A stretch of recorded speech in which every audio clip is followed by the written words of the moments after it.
The meeting will come to order. Welcome to our August 26th regular board meeting. Tonight marks our first regularly scheduled board meeting of the 2025-26 school year. A special thank you to everyone who's attending this event. It's great to have a full house tonight. We appreciate your presence and we hope you will continue to enjoy our sessions as we work together to elevate our students, our schools, and our district. On behalf of the board, please know we look forward to another very exciting and successful school year. A special thank you to our entire Greenville County school family who worked very hard to get this school year off to a great start. No doubt we're going to have a very successful school year. I would like to inform everyone that our board just left executive session to discuss homeschool applications, a physical education exemption, a security update, and legal matters, including the South Carolina Tort Claims Act. No decisions were made and no votes were taken. Our first item on the agenda is item 1.01, the welcome, prayer, and pledge of allegiance. Please stand for our prayer and remain standing for our pledge of allegiance. Dr. Presley, our board secretary, will lead us in the prayer. Ms. Presley or Dr. Presley? God of mercy and love, tonight we thank you for the limitless promise that accompanies each new academic year. We ask your blessings for our students. Please keep them safe, happy, and invested in their learning and growth in the coming months, and bless their parents and caregivers as they provide guidance and support.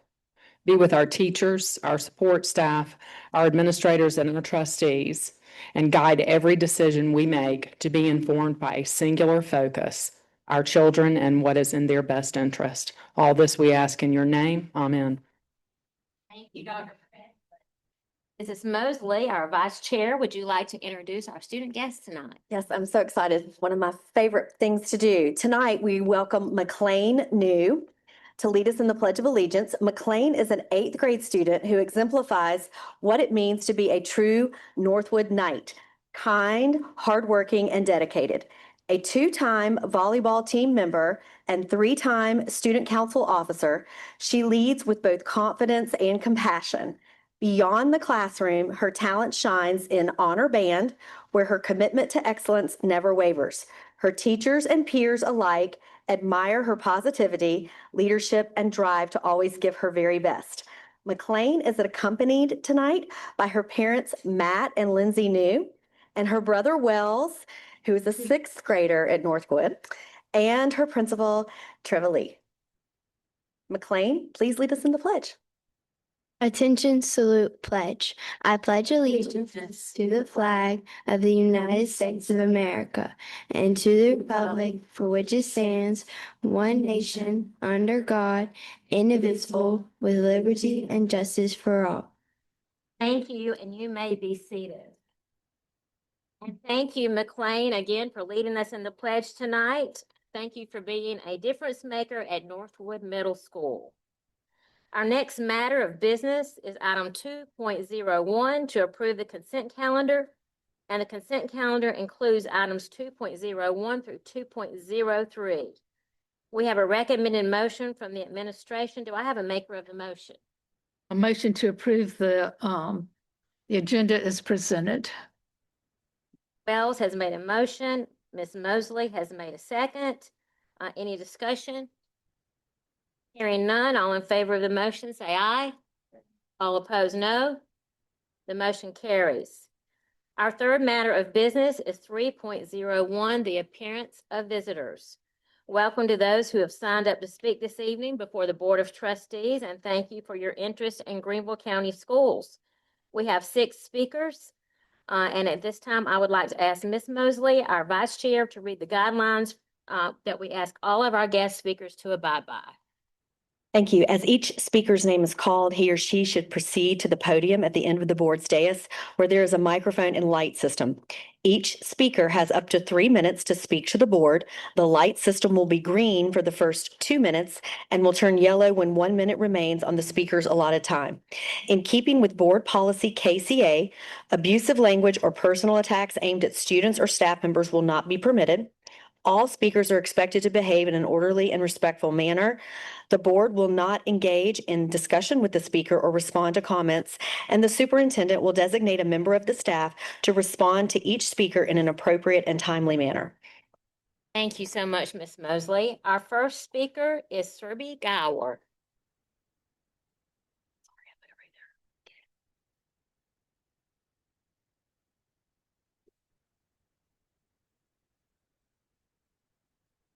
Okay. Hi, can everyone hear me? Okay, great. My name is Serbi Gower. I have lived in Greenville since 2021. I have 2 kids in the district, a 5th grader and a 7th grader. I came here today with a bunch of my mom friends.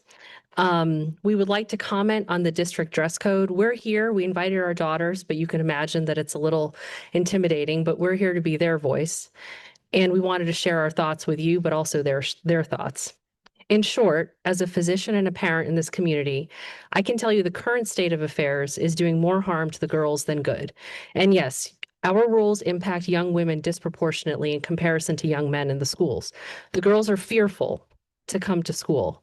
They're sweating in long pants on the walks home in 80-degree weather because this is still August in South Carolina.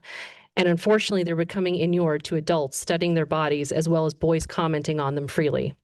Specifically, this rule about shorts being past the fingertips is archaic. Really, try shopping for girls' clothing at this point in time. I could tell you all these things. I could stand up here for the next minute and 50 seconds and tell you that it's demeaning, it's insulting. And honestly, the process with which we are implementing these rules is probably more distracting than any of the clothing or styles that people are concerned about. But instead of just hearing it from me, I wanted to share direct comments and quotes from our daughters that we collected and tell you how this makes them feel because they say it way better than I do.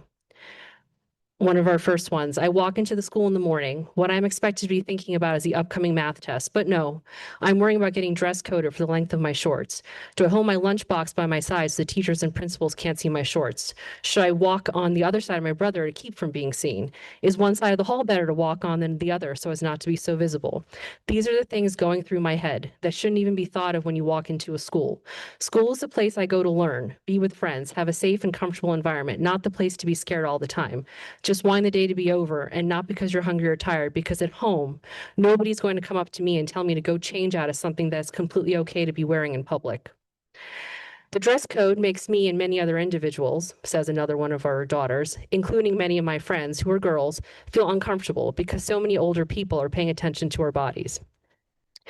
Another, from my experience, I have had multiple boys tell me what I'm wearing isn't the dress code and I'm going to, quote, get in trouble.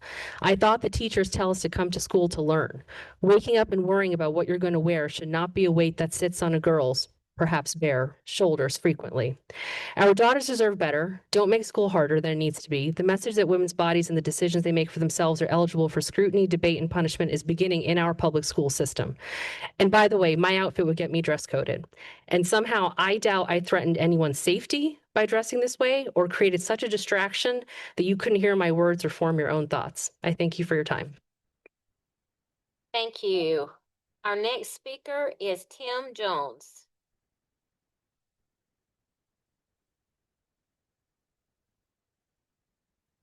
Good evening, everyone. My name is Tim Jones, and I'm the Director of Operations at Grace Harbor.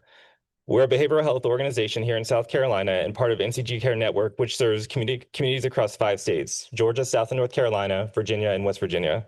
Grace Harbor has actually started in Georgia 20 years ago, and we've been here in South Carolina for nearly 4 years.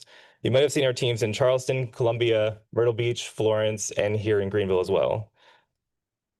Earlier this year in March, we were awarded CARF accreditation, which is sort of like a gold seal for quality in behavioral health. For us, that was a proud moment because it shows what we're doing meets national standards for excellence.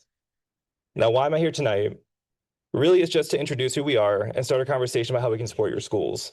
We all know the mental health needs of the students are growing. The 2022 provider review report to Governor McMaster spelled this out clearly. There aren't enough licensed counselors. The counselor-student ratios are too high. Crisis response is inconsistent, and districts don't always get the flexibility to choose providers that best fit their needs. That's where Grace Harbor comes in. Here's what we can offer schools. First, in-person counseling. Our licensed clinicians can be right there on campus during the day, working face-to-face with the students. Second, telehealth flexibility, because we know sometimes access is an issue, especially in rural areas, so we provide secure, HIPAA-compliant sessions online as well. Third, immediate crisis response, because let's face it, crises don't happen on a schedule. And when they come up, schools need quick support. And finally, support for teachers and staff. We provide training and workshops on trauma-informed care, classroom strategies, early warning signs, and even self-care. What makes this different is that virtually everything we do is evidence-based. That means the model we use are backed by research and have been proven to work. In schools, that might look like trauma-focused CBT for students who experience trauma, dialectical behavior therapy for emotional regulation and self-harm, motivational interviewing for substance use, plus other approaches for anxiety, depression, and family conflict. Outside the school walls, we also offer more intensive family-based programs like multisystemic therapy for youth with serious challenges and functional family therapy, which helps families reduce conflict and build healthy relationships. We're also a behavioral health outpatient medical provider in Greenville, so we can provide services to the entire family if needed. Most importantly, we've seen these approaches work. In Georgia, we're in over 40 schools. The results speak for themselves. Fewer young people are ending up in juvenile justice, more kids are staying in school, and families are reporting better in communication and functioning at home. At the end of the day, our mission is simple. We're here to improve lives, and we believe every student deserves access to high-quality, effective mental health care that not only helps them feel better, but also helps them succeed in school and beyond. So thank you for letting me share a little bit about Grace Harbor tonight. I'd love the chance to continue this conversation with Greenville County School District, to learn more about your district's needs, and to explore how we might be a partner in supporting your students, the families, and your staff. Thank you. Thank you. Our next speaker is Grace Pouch.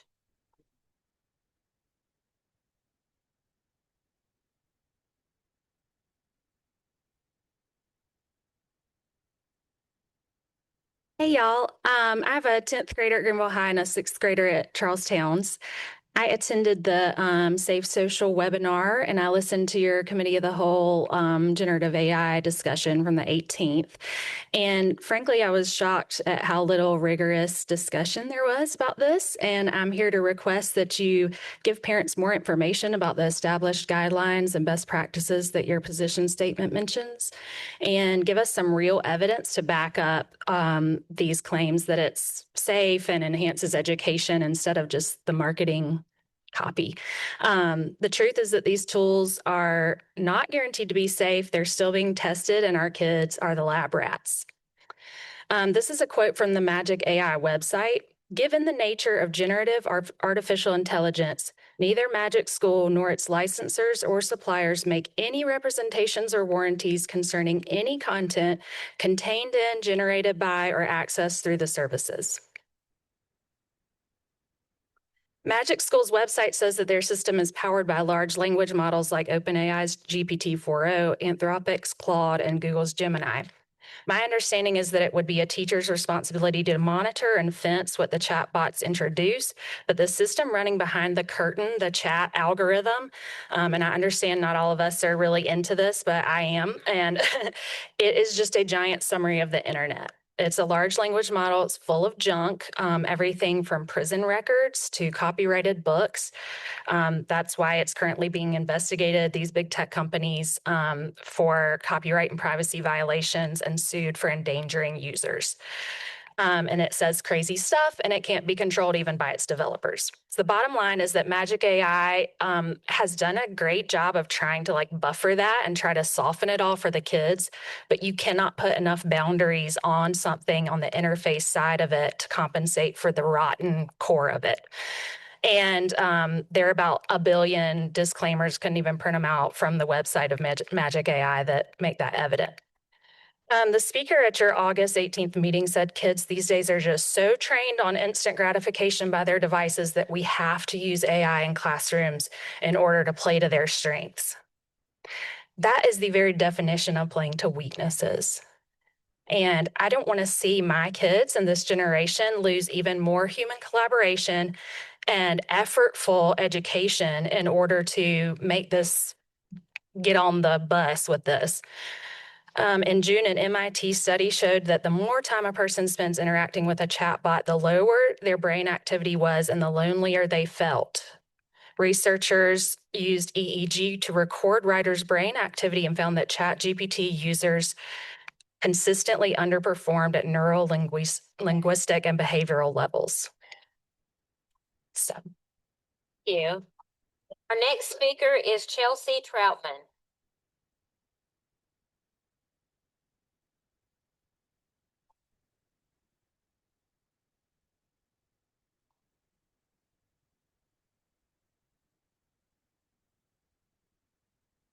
Good evening. I'm Chelsea Troutman.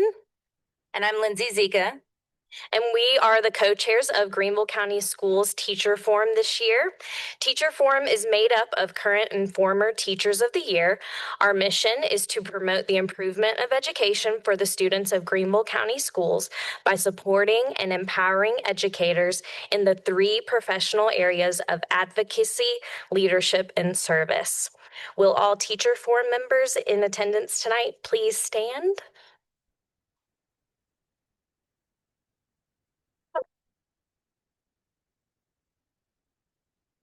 Thank you so much.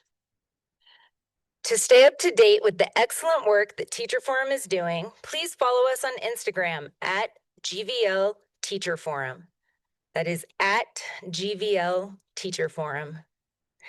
And we would also like to take this opportunity to thank Dr. Royster, the members of the Board of Trustees, for all the work that you do to support teachers and students. It has not gone unnoticed. Teacher Forum greatly appreciates the partnership with our Board of Trustees as we work together toward our common goal of supporting and strengthening all of Greenville County schools. Thank you and have a wonderful school year.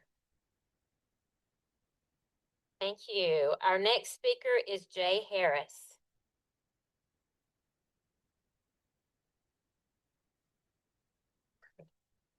Good evening, everyone.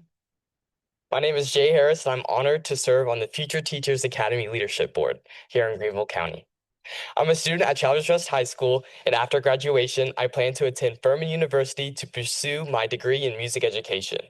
My ultimate goal is to become a band director and share my love of music with future students. During my time in FTA, I've had the opportunity to step into real classrooms and gain authentic teaching experiences. Instead of just observing, I was able to actually teach lessons, work with students directly, and get a glimpse of what it feels like to stand in front of a group and guide them. I discovered how much planning, patience, and flexibility it takes to teach, but also how rewarding it is to see students respond and improve right in front of you. From field placements, the I Teach conference, and meeting educators, it has shown me that teaching is not just about content.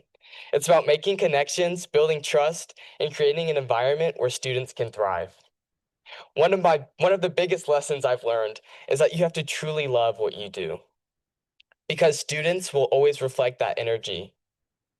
I also believe in keeping class engaging, switching things up, and bringing energy into every lesson. Because learning should challenge students, but it should also inspire them. My dream as a music educator is to create a space where students grow not only as musicians, but as leaders who know the value of teamwork, discipline, and respect. Band has the power to shape character, and I want my students to walk away not only with stronger musical skills, but with confidence and leadership they will carry for the rest of their lives.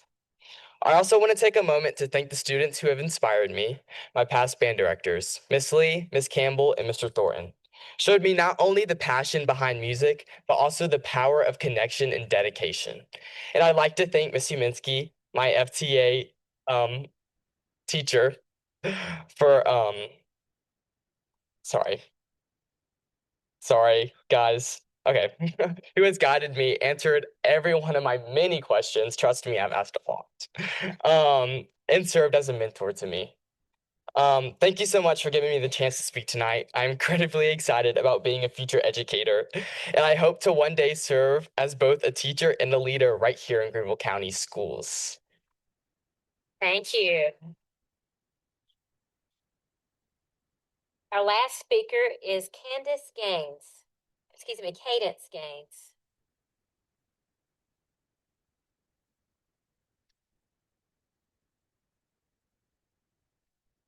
Hi, my name is Cadence Gaines, and I am a member of the Future Teacher Academy Leadership Board. I am a senior at Hillcrest High, and I plan to attend the College of Charleston to study early childhood education next year.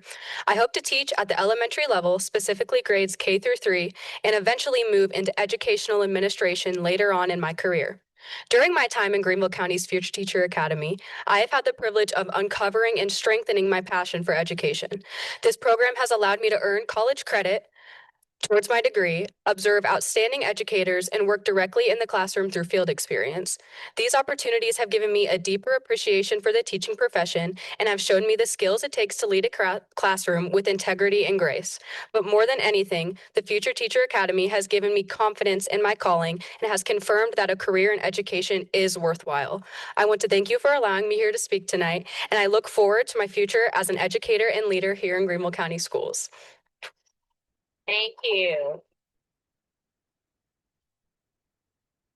Our fourth matter of business is 4.01, the superintendent's report. Dr. Royster, do you have a report for us tonight? I do, Dr. Stiles. Thank you. I want to take just a few minutes and share, as probably been a time-honored tradition over the years when we start back school, that you go to your class the first day, and one of the first topics of discussion is, what did you do over the summer? So we are no different in that respect, though there's still maybe people out there that think we have the whole summer off. So it really doesn't matter what your role in the district, whether you're one of the teachers sitting out there or somebody that actually is on a 12-month contract. You're working during the summer, doing things to prepare for next year. So every year in the fall, we try to capture some of those things and just share them with you all and with the community. So let's look back at this past summer. Facilities department completed, just in the summer, that 9-week, 10-week interval, the summer, 6,464 work orders. They replaced 128,000 square feet of flooring. They polished 98,000 square feet of concrete floor. They refinished 167,000 square feet of gym floors. They surface painted right at 1.5 million square feet. They replaced 299,578 square feet of roofing. They replaced 4 full HVAC systems, 3 full fire alarm systems, and did LED lighting upgrades to 530,000 square feet. Reconditioned 5 tracks, reconditioned 5 tennis courts at 5 schools, reconditioned asphalt at 6 schools, added parking at 2 high schools, Mann and Hillcrest. Completed additions at Woodland Elementary School and an addition to Fountain Inn High School, as well as completed the new school, Reedy Laurel Elementary School, all of which were completed on time, within budget, and are now occupied for this current school year. Transportation. They reviewed 2,034 trips and routes and adjusted those.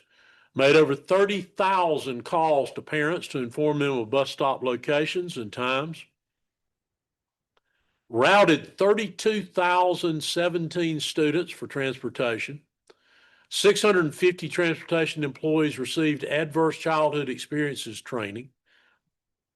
650 drivers, aides, and subs were recertified for the 25-26 school year. They conducted 4,900 total training hours, trained 18 drivers, 9 coaches as drivers, and 1 mechanic trained for bus driver CDL. They conducted special ed driver aid in-service day for 200 employees. And we're also able to gain access to the Southern Connector as a route for our buses to use without toll charge. ETS and technology services rolled out 7,000 existing printers, 100 new color printers, and 400 new copiers. Conducted Chromebook replacements and movement, deploying 17,118 Chromebooks in middle and high schools to replace out-of-warranty devices. They conducted an audit of all phone lines and the voice over IP phone system for E911 compliance, and they updated E911 to reflect new staff listings in the directory. Conducted AT&T network upgrades at all locations, and there is a significant network transformation underway right now with AT&T. They also provided new construction support for the occupancy of those new additions and new building. They installed networking and computer equipment to support that new construction occupancy. They updated the Raptor and School Messenger and Google functions, provided the work necessary to maintain their ISO 27001-2022 status. They presented 10 sessions at Summer Academy and the Upstate Technology Conference and supported technology at both those events. Food Nutrition Services. They updated the Health E Pro nutritional analysis software at all locations. They celebrated an award of a $982,000 USDA grant to strengthen locally grown food sourcing. They piloted rural, non-congregate 7-day food packs at 8 sites, retaining staff and sustaining healthy summer meals.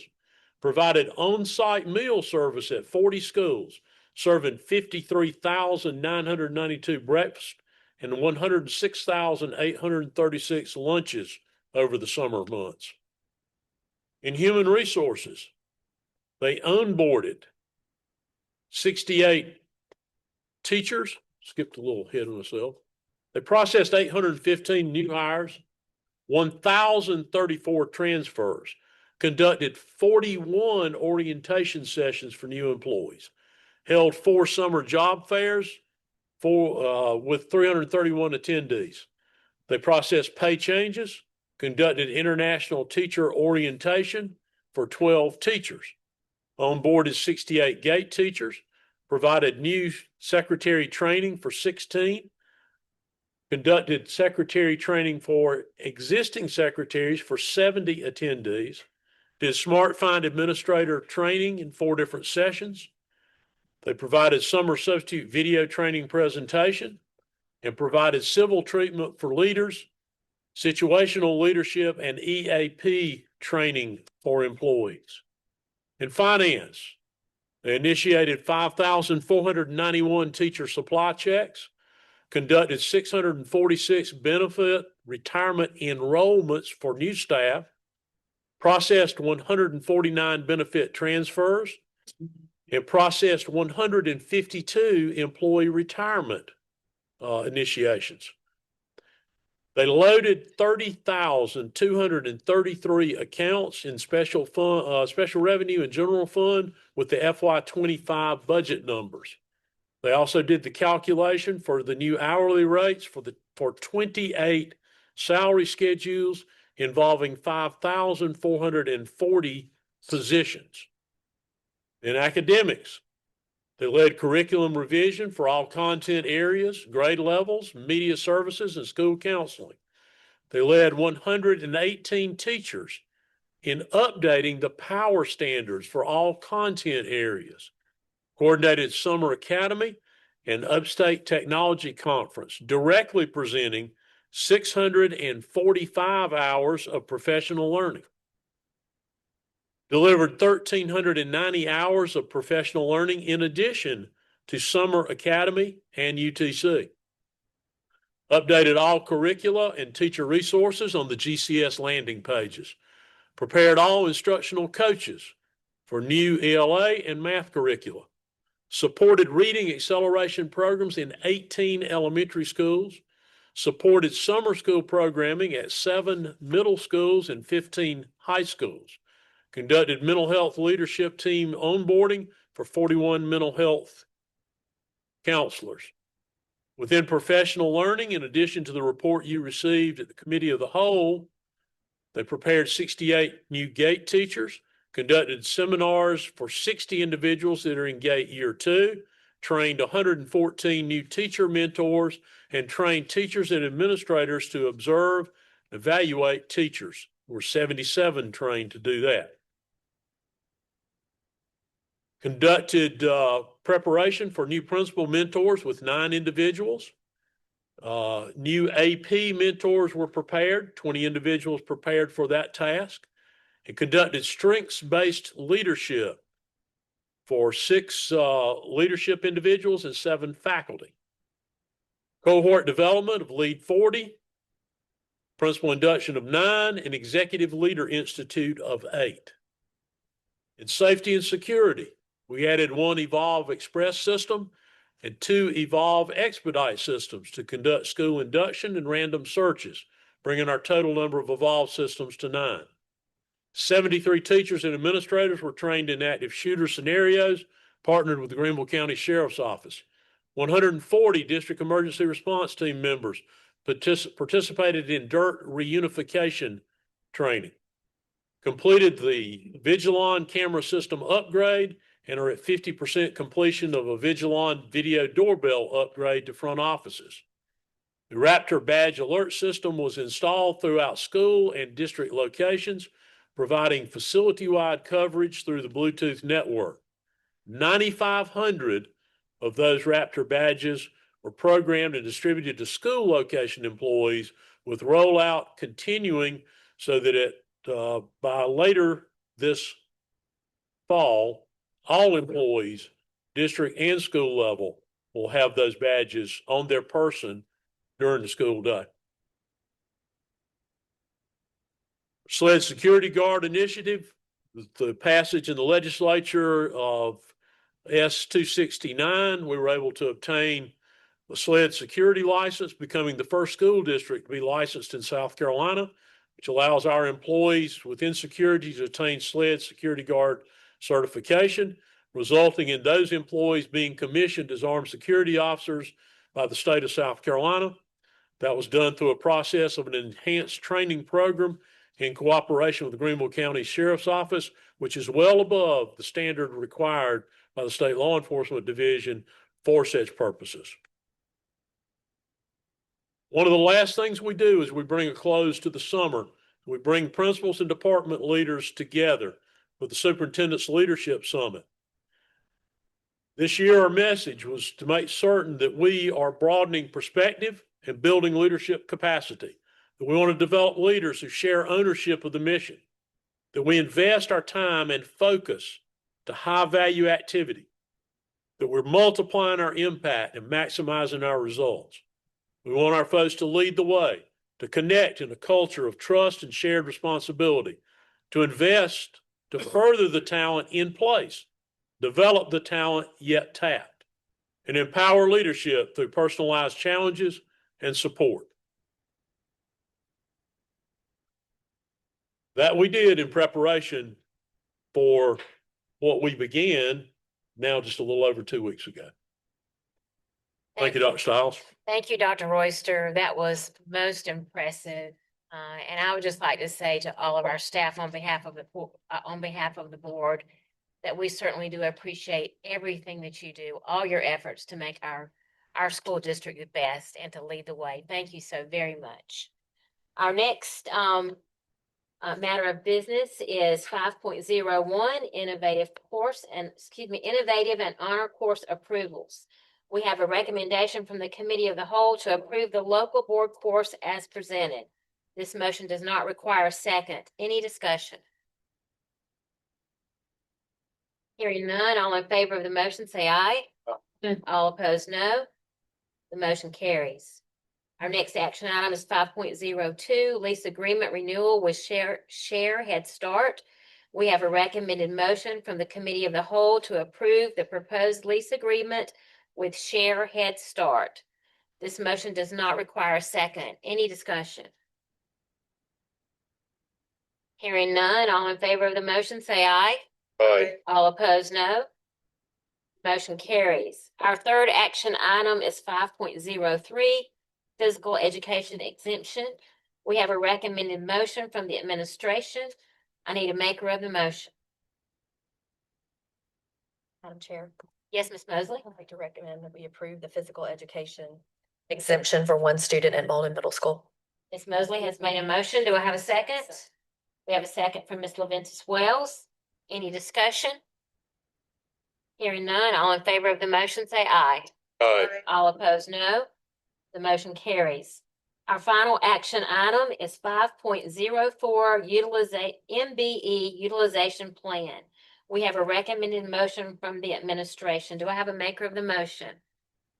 Madam Chair, Yes, Ms. Dillon Caldwell. I would like to recommend to approve the FY 26 MBE utilization plan as presented.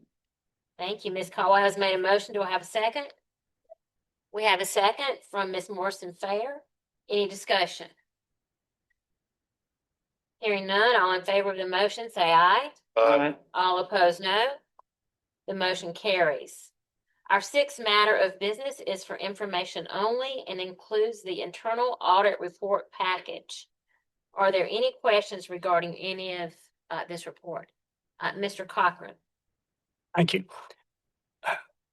In looking through the report, I found a few things that were somewhat concerning, but for now, I'd basically like to concentrate on just one of the reports, and that being the General Information Technology Controls Audit Report. On page 27 of that report, it has observation number 2, which states excessive door access to data server rooms and lack of written guidelines for door access to data server rooms. And then it goes on to say, internal audit reviewed the badge access group identity, listing and identified 665 individual badge accesses to the data server room at the district office. I'm not quite sure I understand exactly what that's saying. I was hoping, first of all, that someone maybe could provide me some further explanation of that.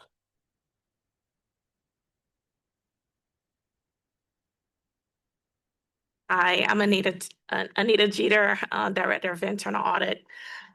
Yes, when we did this audit, there's like for this building, there's too many people who have access to the doors, but there's other compensating controls in place.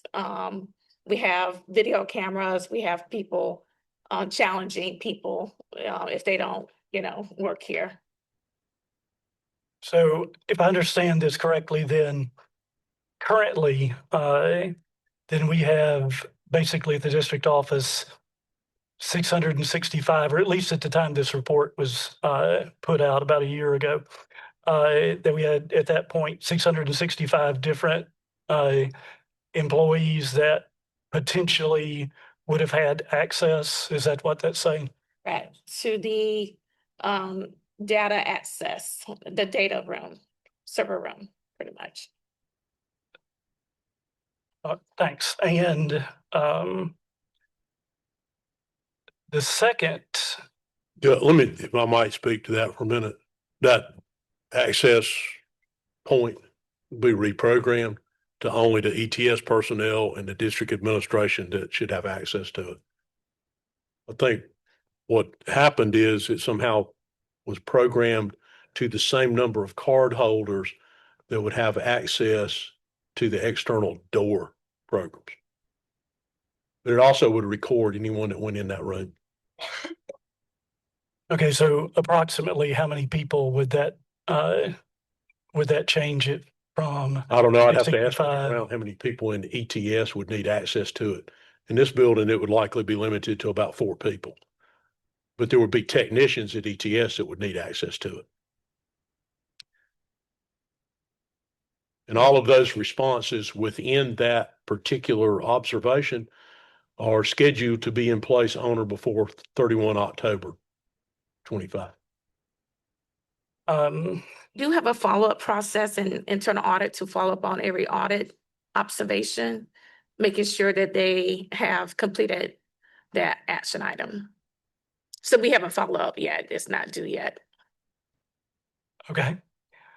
The second statement that I was hoping for a little more clarification on was kind of towards the middle of that paragraph where it says, of the identified badge accesses on the listing, 48 are for employees who left the district between July 2012 and May 2024. So is that just a situation, again, you just haven't properly updated the list?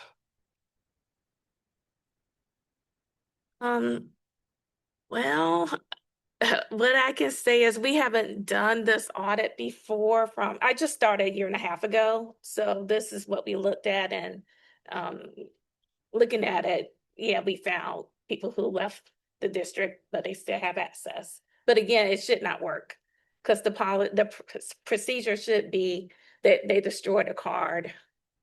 The manager is supposed to destroy the card. So I understand the observation. Cards were dropped from the system, but not physically returned and physically destroyed. Is that correct? Should be physically destroyed. I know the people that left my department had destroyed the badge. Their access has been removed, but we did not recover the badge and destroy it. Correct. That makes sense to you, Mr. Cochran? Yes, sir. If I call security, if I lose this on the way out the door, if I call security, they drop it out of the system like that. Well, it doesn't do you any good as far as access. So we may have people leave under various circumstances that we may not have physically retained their badge in that period of time between 2012 and 2024.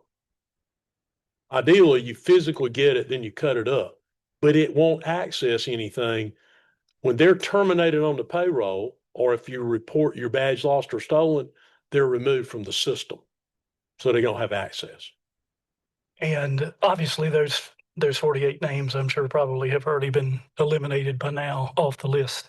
The last statement there that I wanted to ask about, that I was somewhat shocked by, was the last sentence in that paragraph where it says, during our conversations with the district security team, it was noted that there are no written guidelines that specify who is authorized to access data server rooms. Can someone speak to that for me, please? Mr. Brown? Bill?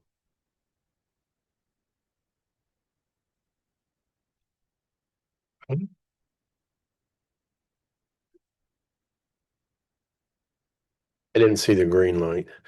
Now, there is documentation in our ISO certification on physical security for the different data centers and rooms. But that data center is also holds has fire panels in it. So you got the fire people that work on them. It has the access key system in it. So there's quite a few people that would normally have access because their equipment is in there. And our physical security is a generic document that comes with the ISO certification. It doesn't concentrate specifically on these are the named individuals that should be in that room. Okay, so what this does is it allows us to create an audit of the physical security for those different rooms. Does that answer your question? Well, I think partially, but considering, of course, the immense importance of security for those server rooms, it just seems to me like that it would be a good idea to overcome whatever problems there might be and to have written guidelines that specifically say these folks from this particular group can be in there and these folks. But again, that statement where it says no written guidelines to see who's supposed to be authorized to access it, it definitely seems to me like there should be a list of some sort. You're correct, sir. We need to take the general type of physical security documentation that we do have, and in that specific room, go ahead and drill down further into it. Now, that room is protected by another set of doors with card keys on it too. So it's a double layer security to get into it, into the specific data center. And there are cameras and stuff, but there's a lot of equipment in there, HVAC equipment, electrical equipment. So you would need electricians access, HVAC people access. Because I mean, we could have an air condition go down in the middle of the night and we would need to get out there. So we'll definitely drill down into that specific room. But right now, our physical security guidelines are for basically the entire district. Bill, is another way to look at that, because I'm kind of hearing two different things here. You have identified by position who should be allowed in that room, but not by name. It's by position, like our security tech level 3s have, that would be the position that would be allowed into that room. Our tier 1 tech That person presents themselves there, then you would allow them in the room because they're there to work on a particular piece of equipment. What it doesn't do that you are going to do is say, Ron Jones is a HVAC controls tech. Ron Jones is allowed in that room. Right now, he's allowed in that room because he's a HVAC controls tech. That's correct. Am I interpreting what you said the right way? That's correct. And because you don't know what HVAC tech you might have, there may be 4 or 5 of them that have access, but only one would get in there. So listing them by name, we can certainly do that, but it won't result in any fewer people having to have access to that room because they have to carry out some function in there. That's correct. But they're typically not there without ETS being present. That is correct as well. All right, so if we have HVAC folks in there, especially if they're not our own people, then they would always be supervised, if you will, by our ETS people. If we need a contractor in there, we do escort them in the facility and we're with them while in the facility. So if we have a third party that might come in, like our fire suppression system, it needs to be inspected annually. And so we have a third party that comes in there and we'll escort them in, stand with them and escort them back out of it. Thank you. Thank you, Dr. Stoss. Thank you, Mr. Cochran. Any other questions? Okay, if not, we'll move on to our 7th action item, and that is information or action from board committees or liaisons. Would anybody like to report out on the work of their committee tonight? No one? Okay. Hearing no reports. Our final agenda item is 8.01, the monthly financial report. And this file attachment is being presented as information only. Does anyone have a question in regard to this report? Oh, no, this one. Too early in the fiscal year. All right. No questions. This concludes our agenda. Again, thank you for your presence this evening. Do we have a motion to adjourn? Ms. Leventis Wells has made a motion to adjourn. Do I have a second? Second. And Ms. Doolin has made a second. All in favor, say aye. Aye. All opposed, no. The motion carries. We are adjourned at 6:47 p.m. Have a great evening, everyone. Dr. Stiles, I was debating whether I was going to adjourn or not. I thought Mr. Sailors was going to fill in.